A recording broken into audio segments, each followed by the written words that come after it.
muhimu ambayo tulikuwa tupate majibu kabla tuweze kufika hapa. Tunaomba msamaha kwa kuja kama tumechelewa.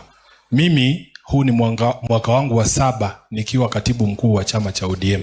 Na nafasi hiyo imenipa fursa ya kuwajua wote wanaofanya katika vitengo vya habari. Nikiangalia nyuso hizi zote, hawa watu wote nimefanya na wao kazi.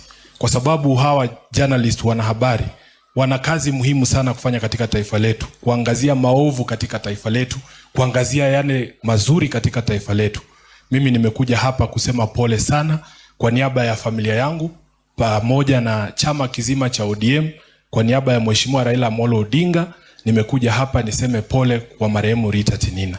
Ni miezi michache tu tumemzika ndugu yetu Jeff Khaemba ambaye alikuwa mwanahabari kule K24, na mimi nataka kanisa muombe hawa wanahabari wetu, kwa sababu bila ya hawa, mimi nataka niwaambie leo, bila ya hawa hata labda Sifuna angekuwa anazungumza hapa. Kama si hawa watu walikuwa wanakuja maandamano na kamera, tungeuawa.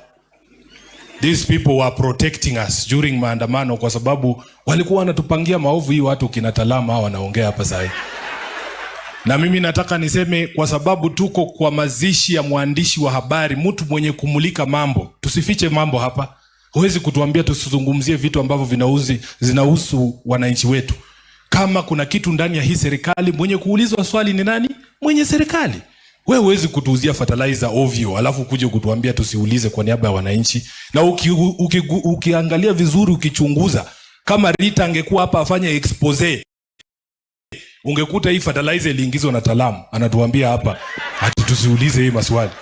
Mimi nataka kumwambia Rais Ruto, wewe kila kitu kinafanyika ndani ya serikali yako ni wewe tutauliza. Hakuna mtu mwingine wa kuuliza.